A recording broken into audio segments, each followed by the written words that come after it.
Hey everybody, Joseph Rothschild here, aka Mono Bluetron, back again with another episode of 10-Minute Testing. So today we're looking at a deck recently featured on TCGPlayer, which attempts to breathe new life into the dying embers of DarkWorld, one of my favorite archetypes of all time, by utilizing the cool interactions between Paleozoic Dinomischus and the DarkWorld monsters. Is this enough to bring my favorite deck out of its 6-year slumber? Let's head to Deck Edit and check it out. So here's the list. Now right off the bat, you'll notice that we're playing a lot of stuff that's good in both Paleozoic and DarkWorld, but before I can explain why, I'll give you a little bit of an explanation about the archetype, a little bit of a discussion about what I hope the deck can do, and as always, the card by card.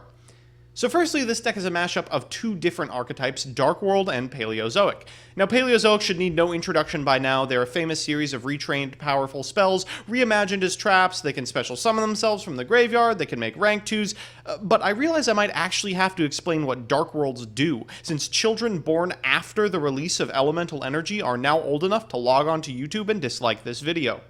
DarkWorld is an archetype of big, beefy fiends who all get special effects when you discard them as a result of a card effect. Now, originally all of their effects special summoned themselves, but their second wave of support changed this pretty drastically. This was one of the first big rules problems for Yu-Gi-Oh!, since discarding for cost and discarding as part of a card's effect is notoriously difficult for new players to grapple with, especially in 2006 when cards were worded completely arbitrarily anyway.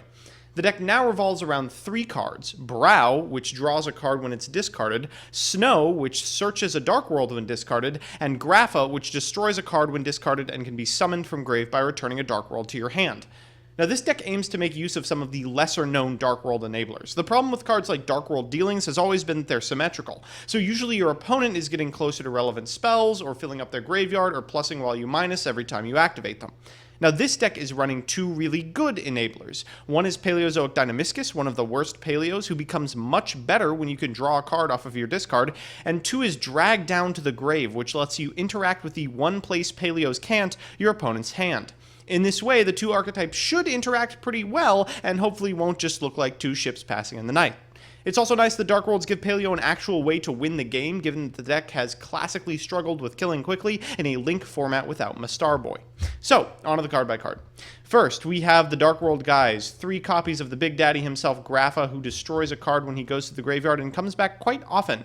3 copies of Snow, who searches for a DarkWorld from deck, including the field spell, and 3 copies of Brow, who draws a card. I hear that's a pretty good effect. We're also playing 1 copy of Beige, who special summons from graveyard, just because a 4-star we can normal summon is pretty necessary for Grapha plays. Additionally, we are also playing 1 tour guide, just so we can pretend we're playing a format where we can grab a Sangan and go wild. It's important to also recognize that none of these cards are OPT, so we can easily go nuts with any of them. Next are our DarkWorld enablers, 3 copies of Drag Down to the Grave, which lets us look at our opponent's hand and pick a card for them to discard.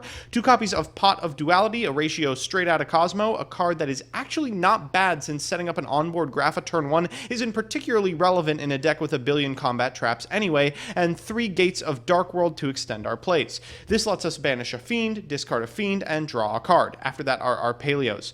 2 copies of Leoncolia to basically return the fiends that we banish off of gates back to our graveyard. 3 copies of Oleanades, the MST. 3 copies of Dinomischus, the reason for the deck. 3 copies of Canadia, the Book of Moon. 3 copies of Morella, the Foolish Burial Goods, and our Morella targets. 1 copy of Lost Wind and 1 copy of Breakthrough Skill. I'm constantly waffling on this card, but unfortunately the amount of decks that don't actually go into the extra deck has proliferated incredibly, and as a result we probably have to keep playing it.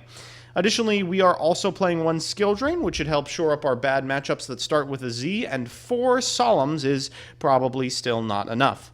In the extra deck, we have a lot of rank 2s and 3s alongside DarkWorld All-Stars, Leviair, Downard, and Dante, as well as Paleo All-Stars, Totally Awesome, Opabinia, and, I don't know, Daigusto Phoenix. We're playing some other stuff too, but who cares really aside from the Hope Harbinger? With that, let's jump into the games. Our first match is up against Gravekeeper Demise, and I think it's almost poetic how we have immediately queued into the deck with maybe the most interesting DarkWorld relationship of all time. This matchup is almost completely contingent on the status of Necrovalley's Errata. If the card reads as it used to, that monsters can special summon themselves from the graveyard, then it's actually not that big of a hurdle for DarkWorld to overcome. Unfortunately, the current incarnation of the card prevents any card from moving from the graveyard to anywhere else, which is a big deal. We're also going second, which means we won't be able to snipe the Necro Valley with an Oleonades or a Dinomischus, but unfortunately for our opponent, they've drawn several monsters with their Card of Demise hand. If we can wait out this first turn, we might have enough in the tank to take it down? I hope so.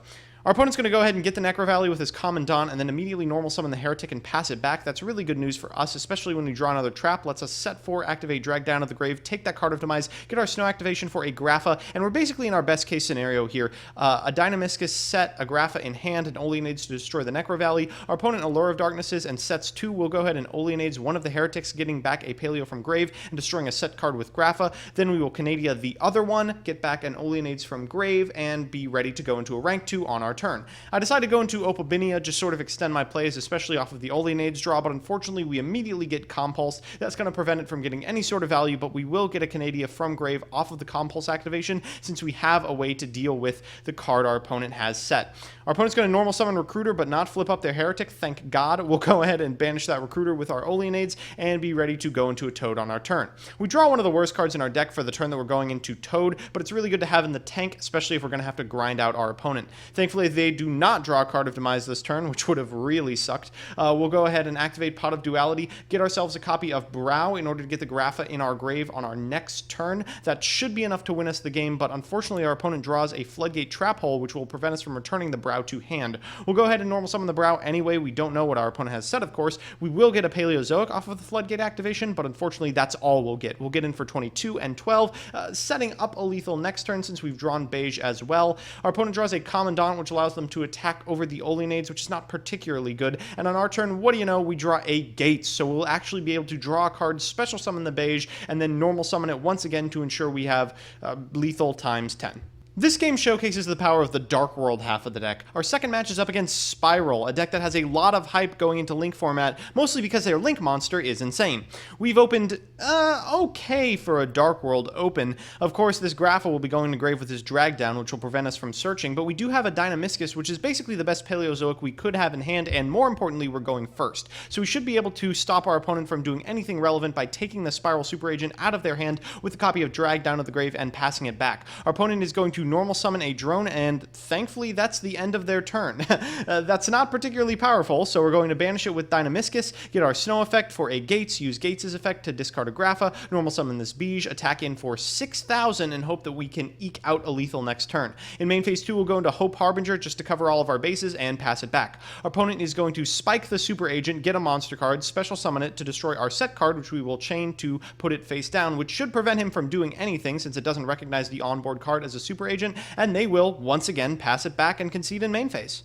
So one of the pluses of playing this deck is that sometimes decks just can't play through multiple pieces of hate.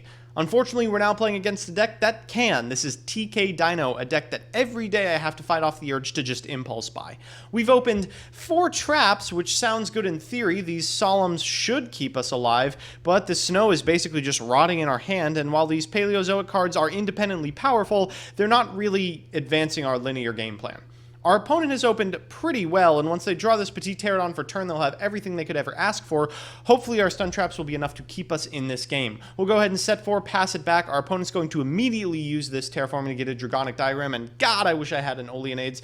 They'll use it to get an Enigma Zud, use Petit Pterodon's effect to get an Overraptor, and I do not negate the Petit Pterodon because I want to save the Solemn Strike for the Enigma Zud.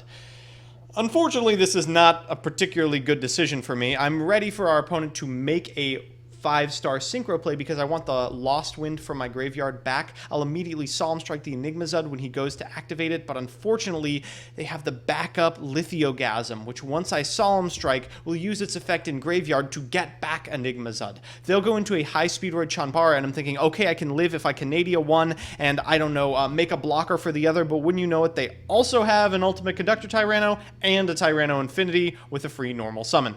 So I'm completely dead here. There's nothing I can do. I will flip the Tyranno face down, get myself, I don't know, a Morella, and then take 2,000, 24. The Enigma Zud also could have attacked. We were really dead. So we're back with the deck. It's fun. I mean, it's probably the best the DarkWorld has been in years. With the release of these weird DarkWorld continuous traps we keep getting every couple of years from Konami, it's clear that they have some sort of stun trap archetype in mind for these old goldies, but without their classic 3 skill drain, the deck really just doesn't pack as much punch as it used to. It certainly felt like the two archetypes were interacting, but unlike, say, the synergy between Yangzing and Dino, it just didn't seem to be doing as much as a pure variant of either deck would've. Still, a neat strategy, and one that I will honestly probably still play in Mokuba League. So that's that. I swear, every day I get excited to try out Paleos and something new, and every day I get depressed when whatever I've paired them with isn't as good as frogs. If you want to see me play the decks I make on this show on stream, I'm on twitch.tv/monobluetron every Monday and Thursday from 10 to midnight EST, links in the description. And if you have a certain idea for a deck or archetype, let me know in the comment section below, and I will do my best to try it out. Otherwise, I'll see you Sunday.